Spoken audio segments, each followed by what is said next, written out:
네, 하나님께서 우리에게 주신 말씀은 마태복음 16장 18절에서 20절까지 말씀입니다. 마태복음 16장 18절에서 20절까지 말씀입니다. 제가 대표해서 봉독에 올리겠습니다. 또 내가 너에게 이르노니 너는 베드로라. 내가 이 반석 위에 내 교회를 세우리니 음부의 권세가 이기지 못하리라. 내가 천국 열쇠를 내게 주리니 내가 땅에서 무엇이든지 매면 하늘에서도 매일 것이요 내가 땅에서 무엇이든지 풀면 하늘에서도 풀리리라 하시고 이에 제자들에게 경고하사 자기가 그리스도인 것을 아무에게도 이르지 말라 하시니라. 아멘. 네, 매고 풀어야 하는 이유란 제목으로 하나님의 말씀을 전하겠습니다. 예수님을 주인으로 모시고 이제 그리스도, 곧 구원자라 신앙 고백하는 교회는 음부의 권세가 이기지 못한다, 이렇게 말씀을 하고 계시죠. 그렇다면 우리 교회의 권세가 얼마나 대단한지 이루 말할 수가 없습니다. 여기서 음부는 두 가지 의미를 갖는데요. 크게 이제 하나는 사망이고 또 하나는 사단이 되겠습니다. 근데 이 사망을 이긴다는 것, 이거는 정말 말로는 표현이 불가능한 아주 어마어마한 일인데요. 과거 진시황이 어땠습니까? 천하를 통일하고 나서 영생을 얻기 위해 온갖 수단과 방법을 가리지 않고 그 해결책을 찾지 않습니까? 그런데 진시황이 영생을 찾다가 이제 알게 된 것이 하나 있는데요. 그것은 무엇이냐면 바로 인간은 영생을 할 수 없다라는 사실 아니겠습니까? 근데 수천 년이 흐르고 의학이 상상을 초월하도록 지금 발달이 된 시대인데요. 지금 이 시대에도 인간은 영생을 할 수가 없습니다. 온 우주를 다 뒤져서라도 영생을 하고 싶어서 영생을 찾고자 하지만 절대적인 영생은 존재하지 않는다는 거죠. 앞으로 과학과 의술이 더 발전하면 노화를 더 늦추거나 어떤 생명을 더 연장시킬 수는 있겠지요. 하지만 죽음 그 자체를 없앨 수는 없다는 것이지요.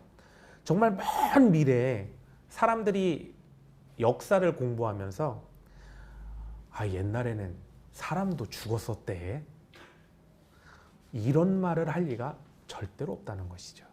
더 오래 살 수는 있어도 죽음 자체를 없앨 수는 없는 것이죠. 그런데 교회는 이 죽음이라는 그 자체를 이긴다고 하는데 이게 얼마나 대단하고 엄청난 일입니까? 또 두 번째는 사단을 이긴다고 하시는데요. 에베소서 2장 2절을 보시면 사단을 이렇게 표현하죠. 공중의 권세 잡은 자. 사단을 공중 권세 잡은 자라고 표현한 것을 이해하기 위해서는 이제 유대인의 사고를 좀 알아야 되는데요. 유대인들은 세상에 대해서 이제 이렇게 이해합니다. 땅 위에 3층 천이 있는 겁니다. 땅 아래에는 음부가 이제 존재하는 거죠. 그래서 땅 아래 깊은 곳에는 음부라고 말하는 지옥이 있고, 이제 땅에는 사람들이 살고요. 이제 하늘이 3층으로 이루어져서 땅에서 이렇게 올려다 봤을 때 보이는 하늘은 1층 천, 그리고 하나님께서 거하시는 가장 높은 하늘은 3층 천. 그럼 이제 하나님께로부터 쫓겨난 사단이 자신의 권세를 행사하는 곳, 그것이 어디냐? 3층 천 아래, 그리고 1층 천 위에 바로 2층 천이 있다고 이제 생각한 것이죠. 그래서 유대인들에게 있어서 이 3층 천 개념은 어떤 단순히 공간이 이렇게 있습니다라는 어떤 그런 개념만이 아니라 우주의 통치가 어떻게 이루어지고 있는가, 또 그 권세가 누구에게 있는가, 이거를 이제 알려주는 그 인식까지 담고 있는 거죠. 그래서 인간 세계에서 가장 높은 건물에 사는 사람은 누굽니까? 이제 왕이 되는 거죠. 그래서 왕이 인간들을 다스리고 있지만 왕을 포함해 모든 인간들은 사단에 의해서, 이 악한 영에 의해서 영적인 영향력을 받을 수밖에 없다. 그래서 사단은 자신의 모든 권세와 통치권을 가지고 이제 인간을 유혹하고 미혹하고 또 인간에게 말한다, 이렇게 받아들이고 있는 거죠. 그런데 실상은 어떻습니까? 3층 천이 있다는 거 아닙니까? 그래서 사단은 그저 우주의 통치자이신 하나님의 도구에 불과하다. 이 개념이 이제 3층 천의 이해 속에 이제 들어있게 되는 것이죠. 이러한 유대인의 이해 속에 교회가 음부의 권세를 이긴다, 이렇게 말하는 것은 교회가 예수님께로부터 지옥을 이기고 사단을 이길 수 있는 아주 엄청난 힘과 권세와 능력을 이제 부여받았다는 것을 이제 나타내고 있는데요. 근데 문제가 있습니다. 문제가 있습니다. 매우 심각한 문제가 있어요. 이 말씀이 현실과 너무 다른 거예요. 그래서 이 말을 받아들이기가 어려운 거죠. 그래서 어떤 신학적 개념 아닌가, 어떤 신화와 같은 것 아닌가 이렇게 치부한다는 겁니다. 분명 교회가요, 지옥의 권세도 이기고 세상의 임금도 수하로 부리는 이런 사단도 이길 수 있는 권세가 있다고 얘기했는데요. 실제로는 어땠습니까? 초대교회 교인들이 너무나 연약한 겁니다. 세상의 임금인 로마 황제에 의해서 핍박당하고요. 끌려다니면서 죽었고요. 또 유대교로부터도 심각한 핍박을 당하고 고문당하고 이제 죽었던 것이죠.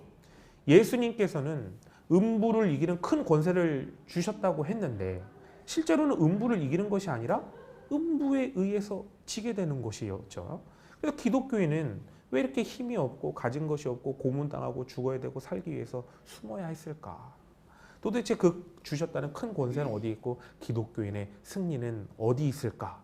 이 현실적이고 근본적인 물음들이 초대교회에서부터 계속 이제 존재해 내려왔다는 거죠. 근데 지금은 어떻습니까? 기독교인이 음부의 권세를 확실히 이겼습니까?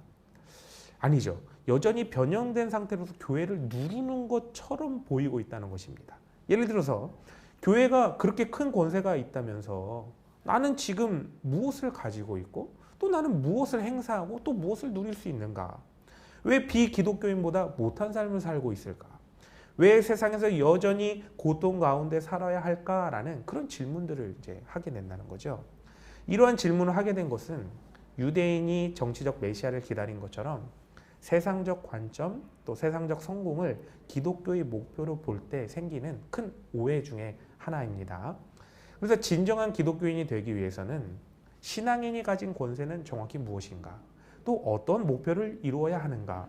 또 주님께 부여받은 권세를 어떻게 사용해야 하는가? 이것에 대해서 이제 명확히 알아야 되는 것이죠. 그럼 신앙인이 싸워야 할 대상은 누구입니까? 음부의 권세지요. 그러면 에베소서 6장 12절을 보십시오. 우리의 씨름은 혈과 육을 상대하는 것이 아니요 통치자들과 권세들과 이 어둠의 세상 주관자들과 하늘에 있는 악의 영들을 상대함이라 라고 이제 말씀하십니다. 그러니까 내가 원하는 것을 얻는 데 방해되는 어떤 철수와 싸우고 영이와 싸우고 내가 원하는 것을 갖기 위해 싸우는 어떤 그런 것이 아니라 교회는 영원한 죽음인 지옥과 싸워 이겨야 하고 또 지옥으로 이끄는 사단과 싸워 이겨야 된다는 것이죠. 또 교회는 그 싸울 대상과 그 싸움을 세상적인 눈으로 바라보아서는 안 된다는 얘기입니다. 교회는 싸움의 대상이 하나님과 단절된 인간이 죄성을 쫓아서 계속해서 하나님을 거역하고 자신의 욕망대로 나아가게 만드는 모든 것들이라는 이 말씀에 근거한 명확한 이 신학적인 관점을 가지고 있어야만 합니다. 그렇다면 이 싸움을 통해서 이루어야 할 명확한 목표는 무엇이겠습니까? 바로 원죄를 극복하는 것. 이것이 바로 우리가 싸워서 쟁취해야 될 것입니다. 예수 그리스도를 통해서 하나님과 단절된 관계를 회복하는 것. 바로 이것이 교회가 싸워 나가야 된다는 것, 쟁취의 목표인 거죠. 그럼 이걸 쉽게 표현하면 무엇이겠습니까? 이 땅에서 뭐가 좋은지도 모르고 그저 자신의 욕심대로 살아가고 또 사단 마귀가 홀리는 대로 살아가던 그 인간에게 복음을 알게 해서 하나님의 뜻 가운데 순종하여 이 죄에 떠나 생명의 길을 가게 만들고 또 지옥에 매인 인간들을 예수 그리스도를 통해서 그 매인 것을 풀어서 구원하여 천국 백성이 되도록 한 것. 이렇게 직설적이고 쉽게 말할 수가 있겠죠. 따라서 교회의 싸움은 세상적인 이해로는 받아들이기가 매우 힘듭니다. 그렇다면 지옥과 싸워 이기고 사단과 싸워 이기기 위해서 그럼 과연 어떻게 해야 될까요? 돈을 많이 벌면 이길까요? 좋은 곳에 취업하면 이깁니까? 어떤 큰 대기업을 일궈내면 이기게 되는 겁니까? 큰 권력을 가지거나 큰 명예를 얻거나 큰 인기를 얻으면 과연 이 싸움을 승리하게 될까요? 큰 아파트를 사고 좋은 자동차를 타고 공부를 잘하고 얼굴이 잘생겨지고 어떤 세상적인 무언가를 이루면 이 싸움을 이길 수 있을까요? 놀랍게도요. 인간들은 세상에서 위의 것을 얻기 위해 무척이나 노력하지만 정말로 아이러니하게도 방금 말한 세상 것들은 얻으면 얻을수록 또 갖고자 하는 열망이 크면 클수록 사단에게 더 잘 패한다는 사실입니다. 심지어는 천국이 아니라 지옥으로 더 쉽게 인도가 된다는 것이죠. 지옥의 권세를 이기고 사단 마귀를 이기는 방법은 우리에겐 없습니다. 오직 그 방법은 하나인데요. 우리의 주인 대신 예수 그리스도 앞에 자신을 죽이고 완전히 엎드리는 것. 그래서 예수 그리스도를 통하여 하나님께로 인도받고 예수 그리스도 안에서 성령님의 인도하심을 통하여 나아가는 것. 바로 이 방법밖에는 없는 것이죠. 그래서 이 땅 가운데 지옥 권세를 이기고 사단 마귀를 이길 수 있는 것, 이것은 교회밖에는 없는 것입니다. 그렇다면 교회가 지옥 권세를 이기고 사단과 싸워 이기는 이 행위를 무엇이라고 할 수 있겠습니까? 바로 19절 예수님께서는 매는 것, 푸는 것 이렇게 말씀하십니다. 예수님께서는 교회에게 이 천국의 열쇠를 주심으로 인해서 땅에서 무엇이든지 매면 하늘에서도 매이게 되고 땅에서 무엇이든지 풀면 하늘에서도 풀린다. 이렇게 말씀해 주십니다. 그럼 이 매고 푸는 것은 무엇이겠습니까? 바로 천국의 문을 열고 닫는 것. 바로 이 뜻이 되는 것이죠. 그러면 교회가 예수 그리스도를 통하여 지옥 권세와 사단과 싸워 이겨서 천국의 문을 열 수도 있고 닫을 수도 있다. 바로 이것인데요. 그럼 이게 구체적으로는 무엇이겠습니까? 바로 교회가 복음을 전파함으로 천국으로 인도할 수도 있고요. 복음을 전하지 않으므로 천국의 문을 닫을 수도 있다는 뜻입니다. 우리가 복음을 전하는 것에 대해서요, 인간적인 시선으로 볼 때 어떤 전도지를 나누어주는 행위, 혹은 모르는 사람에게 가서 예수 믿고 천국 가세요 이렇게 말을 하는 행위, 또 교회에 사람을 데리고 오는 행위라고만 알고 있습니다. 하지만 복음을 전하는 것을 이렇게 말하는 것은 복음에 대한 너무나 단순한 인식을 가지고 있기 때문에 그런 건데요. 복음이 무엇인지 제대로 알고 또 복음을 알려주는 것이 무엇인가 이것에 대해서 제대로 깨닫게 되면 복음 전파가 어떤 의미이고 또 어떤 행위인지에 대해서 인간적 시선이 아니라 하나님의 시선으로 바라볼 수 있게 되는데요. 그럼 하나님의 시선으로 바라보면 복음 전파는 어떻게 보일까요? 먼저는 인간, 또 인간들이 살아가는 그 인생들을 바라보는 시선을 바꾸는 일입니다. 인간이란 무엇입니까? 그저 세상에 왜 태어났는지 그 이유도 모른 채 태어난다는 것이죠. 그래서 인생을 살아가며 온갖 고난과 고통을 벗어나지 못하고 갇혀 살 수밖에 없는 존재다라는 것을 알게 되는 것입니다. 하나님 없는 인생이 얼마나 불쌍한지, 어떻게든 고통을 벗어나서 구원 한번 받아보겠다고 그냥 사방팔방 다 뛰어다니면서 하는 그 모든 일들이 일평생 거짓 구원을 말하는 사단과 마귀에게 똥락을 당하는 일이라는 것이죠. 또 지옥으로 달려가게 만드는 일이고, 또 세상에서 좋다고 말하는 것을 목숨과 같이 여기며 좋다고 죽기까지 따라가게 만들면서 또 살아가게 만드는 것.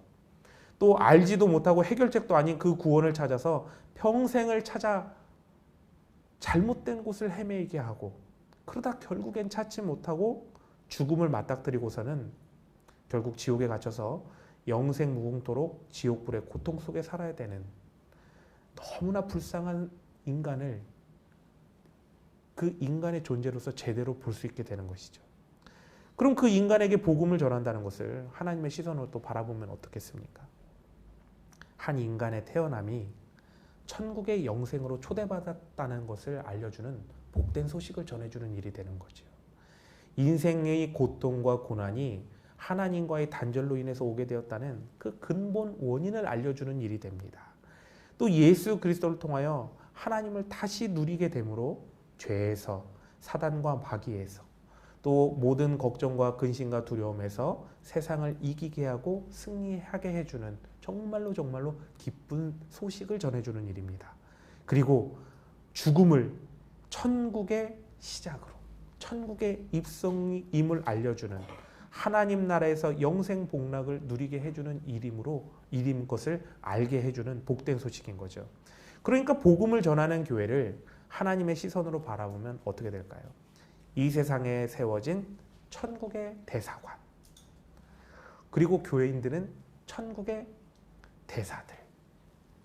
교회가 하는 일은요, 이 땅 가운데 천국의 문지기로서 그 출입을 관리하는 정말로 어마어마한 일이 된다는 것이죠. 그런데 그럼에도 불구하고 왜 복음을 전하지 않게 되었을까요? 물론 평양감사도 제가 본인이 싫다면 할 수 없듯이 수차례의 권유에도 끝까지 거부하는 분들이 계시기 때문에 더 이상 하지 않는 그런 일도 있죠. 하지만 복음을 전하지 않는 가장 큰 이유를 살펴보면 그 이유가 타인이 아니라 바로 나에게 있는 것을 알게 되는데요. 크게 한 3가지 정도 됩니다. 첫 번째는요, 내가 복음이 무엇인지 잘 몰라서 못 전합니다. 알지도 못하는 복음을 어떻게 잘 전할 수 있겠습니까? 10년, 20년, 30년 신앙생활을 해도 죽을 때까지 복음이 무엇인지 제대로 알지 못하고 죽을 수 있다는 것이죠. 두 번째로는요, 머리로는 복음이 뭔지 아는데 이 복음을 실제로 자신이 체험하지 못하기 때문에 전도를 하지 못합니다. 복음이 좋다고 머리로만 알고 또 입으로만 얘기했지 실제로 복음이 얼마나 좋은지 내가 체험해보지 못하면 다른 사람들에게 권하지 못합니다. 우리는 때때로 복음을 전하는 것에 대해서 낯선 사람에 대해서 혹은 아는 사람에 대해서 복음을 전하는 것에 대해 꺼리는 이유가 어떤 낯선 이에게 말하는 것에 대한 두려움 때문이라고 하는데요. 정말 그럴까요? 맞기는 한데요. 아닙니다. 왜냐하면 사람들은 진짜 좋은 게 있으면 가서 막 자랑하고 전하기 때문에 그렇죠. 낯선 사람에게 가서 복음을 전할 때 교회까지 끌고 와서 영접시키라는 사람 없죠. 그저 예수님 믿는 것이 얼마나 좋은지 자랑만 해도 되고 그저 알려만 줘도 되는 건 아닙니까? 그런데 내 힘으로 어떻게 처음 보는 사람에게 예수 믿는 것이 그렇게 좋다는 걸 어떻게 나도 체험해보지 못한 걸 그 사람들에게 가서 막 진실인 것처럼 얘기할 수 있겠습니까? 그거 안 되지 않겠습니까? 왜 좋다고 못하는지 그 속마음을 파고 들어가 보면 복음이 진짜 좋은지 모르니까 그런 거죠. 예전에요. 교회에 같이 근무하던 사찰 집사님이 계셨는데요. 하루하루 이제 조금씩 이 사찰 집사님이 날씬해지시는 거예요. 조금씩 날씬해지시는 거예요. 신기하다. 어떻게 그렇게 날씬해지실까? 그리고 한참 뒤에 몇 달 뒤에 보니까 사람이 완전 달라지신 거예요. 인물이 달라졌어요. 너무너무 슬림해지신 게 궁금해서 아니 살을 어떻게 빼셨어요? 이렇게 여쭤봤습니다. 그러자 그 집사님께서 이렇게 말씀하시는 겁니다. 제가 락토페린을 먹는데요. 한 9kg가 빠졌습니다. 그런데요. 먹는 거 다 먹고요. 다이어트 일절 안 합니다. 야식도 다 먹습니다. 근데요. 딱 한 가지만 하면 됩니다. 하루도 빠짐없이 한 알만 먹으면 됩니다. 이 얘기를 딱 들었을 때 어땠을까요? 와우, 굿 뉴스. 굿 뉴스. 정말 기쁜 소식 아닙니까? 그래서 저희가 어떻게 했을까요? 바로 시켜서 먹었습니다. 2개월 정도 지냈을까? 2개월 정도 이제 먹고 이제 2개월 정도 지났는데요. 몸무게가 안 줍니다. 하도 회의감이 들어가지고 집사님께 찾아갔습니다.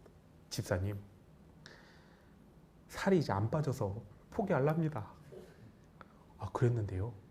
집사님께서 이렇게 말씀하시는 겁니다. 목사님, 3개월은 꾸준히 드셔야 돼요. 3개월은. 저 살 빠졌잖아요. 믿고 3개월 꾸준히 드셔보세요. 이제 한 달 더 드시면 되잖아요. 믿음이 없이, 꾸준함 없이 뭐를 이루시려고 그럽니까? 이 집사님 복음을 딱 듣는데요. 믿음이 생기고 힘이 막 생기는 거예요. 그래, 한 달 더 먹으면 되는데 저녁에 한 알만 먹으면 되는 거 아닙니까? 꾸준히 먹었더니 놀랍게도 살이 빠집니다. 물론 지금 저를 보시기에 뚱뚱하다고 느끼실 수 있는데 이것이 지금 7kg에서 9kg가 빠진 상태입니다. 집사님에 이어서 절대로 안 빠질 거라고 생각했던 제가 이제 살이 빠지니까요. 어떻게 됩니까? 교회에 2명의 실질적 증인이 생긴 거 아닙니까? 교회가 술렁이기 시작합니다. 야, 저기 여보시오. 집사님하고 목사님하고 빠졌어. 진짜래, 진짜. 성도님들이 볼 때마다요. 자꾸 물어봅니다. 성경 말씀 이런 거 안 물어봐요. 뭐 드시고 살 빠졌어요? 진짜 효과 있어요. 네. 제가요, 직접 뺐기 때문에 너무나 확실하게 말씀드릴 수 있더라고요. 예, 저녁마다 락토페리를 하나씩 먹었는데요. 확실하게 빠집니다. 확실하게 빠집니다. 제가 너무 확실하니까요. 입에서 망설임이 없이 너무 강력하게 나오는 거예요. 락토페린 하나를 먹으니까 빠집니다. 저에게 물어보신 분마다요. 거의 다 사서 드시는 겁니다. 놀랍게도 드신 분은 거의 다 효과를 다 보는데요. 이때 저와 같이 2개월째도 효과를 못 보신 분들이 종종 계시죠. 어떻게 할까요? 그분들도 포기하려고 하고 저한테 찾아오십니다. 목사님, 2개월을 먹어도 살이 안 빠집니다. 이제 그만 포기하렵니다.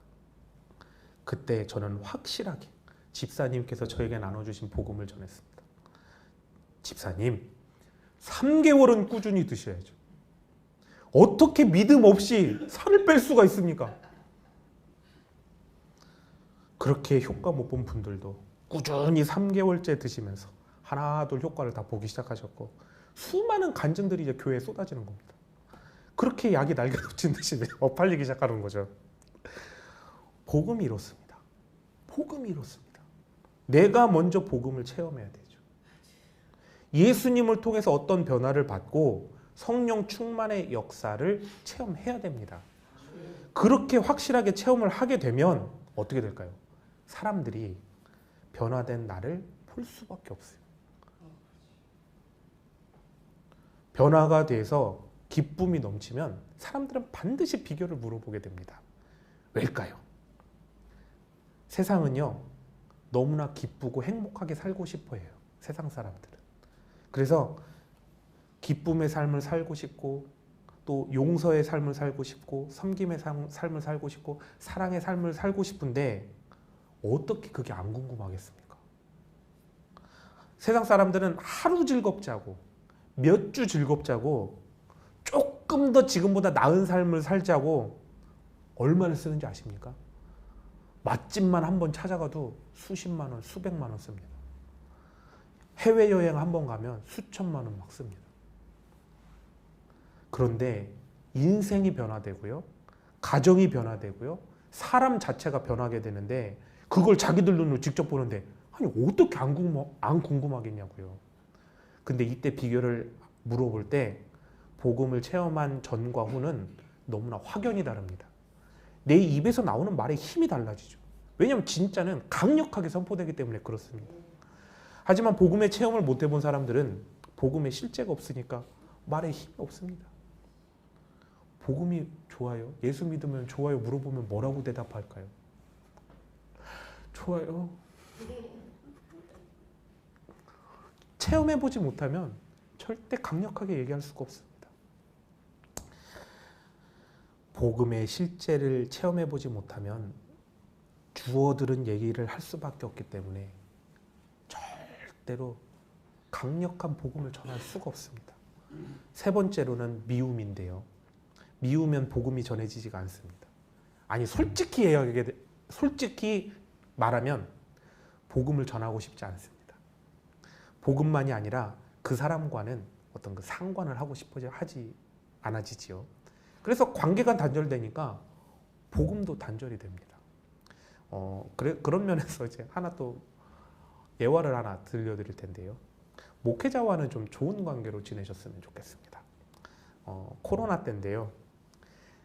그때 이제 교회 출석 못 하시는 분들이 너무나 많지 않으십니까? 유튜브로만 이제 예배를 드리는 분들이 너무 많았습니다. 그래서 이제 찾아가지 못하니 어떻게 신방할 수 있는 방법은 딱 두 가지입니다. 전화하거나 문자로 하거나 뭐 두 가지밖에 없지 않습니까? 근데 이제 교회에서는 한 개 더 있는데 그러면 우리가 설교문을 뽑아서 직접 이제 편지로 한번 발송을 해드리자 이렇게 해서 이제 편지로 발송을 해드린 겁니다. 매주 결석자에게 설교문 보내드리고 주보 보내드리고 또 결석자에게 전화를 일일이 다 돌려서 이제 신방을 하는 거죠. 그런데 이런 분이 계시는 겁니다. 교회 전화를 해서 막 화를 냅니다. 아니 왜 설교문하고 주보를 보내요? 그러면서 거칠게 항의를 하면서 저를 막 혼내키시는 겁니다. 설교문하고 주보를 보내는 일이 그렇게 화낼 일인가요? 거부하시더라도 그냥 아유 목사님 이제 저는 유튜브만 봐도 이제 충분합니다. 그러니까 이제 편지 보내시느라 수고하지 않으셔도 될 것 같아요. 이렇게만 말씀하셔도 이제 안 보내면 되는 거 아닙니까? 근데 왜 저한테 이렇게 화를 내세요? 그 다음부터는 어떻게 될까요? 아 이분한테 연락을 못 하겠는 겁니다. 도저히 연락할 용기가 나지 않습니다. 그렇게 혼자 신앙생활 잘 하신다고 가만히 두라고 막 혼내시는데요. 제가 어떻게 연락을 해드릴 수 있겠어요? 근데 이런 분은 이제 양호한 편인데요. 어떤 분은 전화를 하니까요. 스팸 전화 받듯이 예, 알겠어요. 빨리 하고 끊으시는 겁니다. 그리고 어떤 분은 막 짜증을 내면서 막 끊으시고 그리고 어떤 분은 한 번 전화를 받으신 이후에는 수신 거부를 하시고요. 그리고 어떤 분은 저에게 막 모욕감을 주시는 겁니다. 아, 그래서 전화 안 하고 이제 톡을 드리니까 1년 내내 일자가 안 없어집니다. 그리고 어떤 분은 문자에 온갖 짜증을 다 담아서 장문으로 제발 이런 것 좀 보내지 마시라고 이렇게 전화를 합니다. 아니 목회자가 교회에 나오지 않아서 성도들 안부 물었는데 그게 그렇게 화나고 짜증날 일일까요? 그렇게 화내시는 분들에게는 제가 다음부터 연락할 자신이 없는 거예요. 자, 그럼 천국의 문을 열고 닫는 권세를 가진 우리들은 무엇을 메고 다니고 또 무엇을 풀고 다녀야 될까요? 복음을 명확하게 이해하고 알게 되면 무엇을 메어야 할지 또 무엇을 풀어야 할지 이제 확실히 알게 되는데요. 지옥의 메인자들, 세상의 메인자들, 사단 마귀의 메인자들 이런 자들을 다니면서 다 풀어줘야 됩니다. 반대로 사단 마귀, 세상 유혹, 사망 권세들 이런 건 어떻게 될까요? 가는 곳마다 이제 다 묶어놔야죠. 예전 신대원 다닐 때 그 매우 심각한 고민을 한 적이 있습니다. 어떤 고민이냐면요. 세상에서 제일 쓸모없는 직업이 뭘로 느껴지냐면 목사라는 직업인 거죠. 왜냐하면 인터넷에 요즘 정보가 워낙 많지 않습니까? 좋은 설교도 워낙 많고. 근데 보니까요. 인터넷만 찾아봐도 말씀이 넘치는데 굳이 다까지 이렇게 전해야 될까? 그리고 또 기도는 어떻습니까? 그 기도 본인이 열심히 하면 되지 않습니까? 구원도 어떻습니까? 예수님께서 주시는 것 아닙니까? 예수님께서 주시는 것인데 누구든 예수님 영접하면 구원받는 거죠. 근데 꼭 목사가 있어야 될까? 이게 아주 심각한 고민이 됐습니다. 그런데 실질적으로 이제 사역을 시작하게 돼 보니까요. 아, 목회자가 진짜 꼭 필요하구나라는 생각을 하게 됐습니다. 왜냐면요. 세상에 그 똑똑한 사람들도요. 뭐 때문에 고통이 오고 무엇을 해야 구원을 받는지를 잘 모릅니다. 문제를 해결하려고 하는데요. 하나님을 찾지 않고 세상적으로만 해결하려고 그렇게 계속 끝까지 붙들고 늘어지는 겁니다. 진정한 구원이 무엇인지 또 복음의 삶을 살기 위해서는 어떻게 해야 되는지 사람들이 너무나 모르는 겁니다. 천국 갈 때까지 당신은 천국 백성으로 천국 백성이 돼야 되는데 무엇이 묶여져 있습니다. 이렇게 알려줘서 풀어줘야 될 사람. 반대로 사단 마귀와 사망 권세, 지옥 권세의 실체를 드러내고 이들은 묶어야 됩니다. 이렇게 알려줘서 묶을 사람. 이렇게 복음으로 일깨워주고 붙잡아줄 사람이 세상에는 너무나 부족합니다.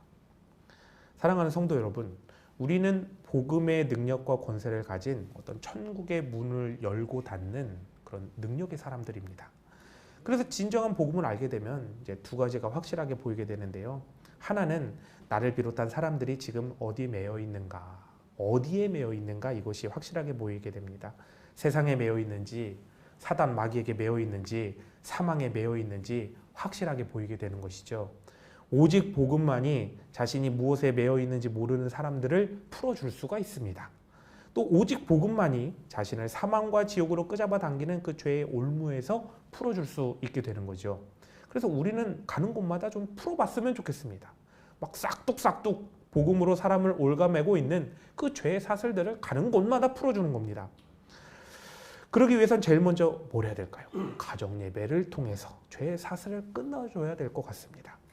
가족이 모여서 찬양하고요. 성령님의 인도하신 가운데 예배를 드릴 수 있도록 도움을 구하시면서 이제 기도로 시작하시고요. 그렇게 말씀 읽고 같이 말씀에 비추어서 서로 나누는 겁니다. 그렇게 말씀을 읽고 나누는 가운데 성령님께서 죄에 매여 있고 세상 가운데 매여 있고 또 사단 마귀에게 매인 것을 무엇이다 이렇게 정확하게 보여주실 것입니다. 그러면 서로 기도 제목을 나누고 기도하면서 예수 그리스도의 보혈로서 이 모든 것이 풀어지고 정결케 되기를 서로 중보해주고 또 주기도로 마치는 거지요. 이 가정 예배를 세워 나가는 동안 천국 문이 열리는 것이죠. 하나님의 통치하심이 열리고 우리의 삶이 하나님의 생명으로 변화되고 하나님의 거룩한 영광이 드러나게 됩니다. 다음으로는 우리 믿음의 형제들과 말씀을 나누고 같이 기도함으로써 우리 믿음의 형제들이 자기도 모르게 혹은 죄에 깊이 매여 있는 것들을 서로 풀어줘야 되는 것이죠. 다음으로는 얼마나 복음이 좋은지 내가 받은 그 복음을 증거함으로 인해서 세상 사람들을 풀어주는 그런 역할을 해야 됩니다. 모르고 전하는 복음이 아니라 바로 나를 변화시킨 그 놀라운 역사를 전함으로 풀어주는 것이지요. 주위를 둘러보면 죄와 고통과 절망과 문제에 쌓여있는 자들이 너무나 많습니다. 그들에게 문제가 생긴 이유와 또 해결의 방법이 예수 그리스도께 있음을 알려주심으로 또 그들을 중보기도해 주심으로 그들을 올가매고 있는 모든 죄의 사슬을 끊어낼 수 있도록 도와주시면 좋겠습니다. 이렇게 복음을 전하는 일은 창피하거나 부끄럽거나 어떤 숨기고 싶은 그런 일이 아니라 너무나 큰 도움과 필요를 그 상대방에게 선물로 주는 일입니다. 죽음의 구렁텅이에서 건져 올릴 수 있는 유일한 해결책을 그에게 주는 일이죠. 너무나 자랑스러운 일이라는 것입니다. 진정 보람된 일이고 무엇보다 내가 이 땅에 태어나서 해야 할 일 중 가장 중요한 일이죠. 우리는 가는 곳곳마다 또 사단과 마귀 또 지옥 권세를 메고 다녀야 하는 줄 압니다. 우리 하나님께서는 하나님께 나오는 자들을 기뻐 여기시지요. 그런데 가는 곳곳마다 사단 마귀가 어떻습니까? 나오지 못하도록 올가맨다는 것입니다. 그래서 우리는 그 사단 마귀를 보는 족족 묶어버려야 됩니다. 너무나 많은 사람들이 실제로 귀신에 매여 삽니다. 너무나 놀랍게도 수많은 학생들이요 귀신에 눌려 있다는 사실을 아십니까? 가위에 눌리고요 매우 숨막혀 합니다. 그런데 자신들이 귀신에 눌려 있다는 것도 모르지요. 수많은 사람들이 마귀에게 눌려서 삶을 포기하려 합니다. 또 수많은 돈 마귀에 붙잡혀서 생명이 돈을 따라 좌지우지 되는 것을 보게 되지요. 복음을 가진 교회는 예수 그리스도의 능력의 이름으로 이 사단과 마귀와 귀신을 물리칠 능력이 있습니다. 그래서 물리쳐야 됩니다. 교회가 있는 그 어떤 곳이라도 사단과 마귀와 귀신이 감히 범접하지 못하도록 예수 그리스도의 능력의 이름과 십자가 보혈을 선포해서 악한 영들을 묶어버리고 쫓아버리는 자들이 되어야 할 줄 압니다. 마지막 메임의 해석은 마태복음 18장 15절에서 18절을 보시면 교회의 7위에 대한 말씀이다라는 것을 이제 알게 되는데요. 근데 이 7위에 대해서 말씀의 맥락을 잘 파악해야 됩니다. 예수님께서 말씀하신 7위는 이제 두 가지 측면에서 바라봐야 되는데요. 첫 번째는 이단과 사이비에 대한 7위입니다. 예수 그리스도 외에 딴 구원을 말하는 자 혹은 하나님의 아들이신 예수 그리스도 외에 딴 예수를 말하는 자는 교회에서 영구 추방시키고 절대로 상종해서는 안 됩니다. 이 독버섯과 또 코로나 바이러스와 같은 그 이단 사이비는요 절대 상종하지 마시고 가서 그들을 교화시키려고도 하지 마십시오. 그들을 가까이 하면 그들이 교화가 되는 것이 아니라 역으로 내가 전염이 됩니다. 목사들도 잘 넘어뜨리고 전염시키는 자들이 이들입니다.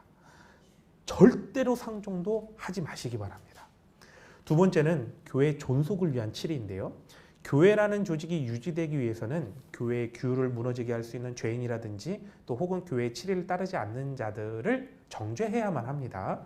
그런데 예수님께서 이 죄인들을 치료함에 있어서 방향성이 교회 말을 듣지 않으니 즉시 보내버리고 관계를 끊어버려야 된다라는 것을 가르쳐주고 계시는 것이 아닙니다.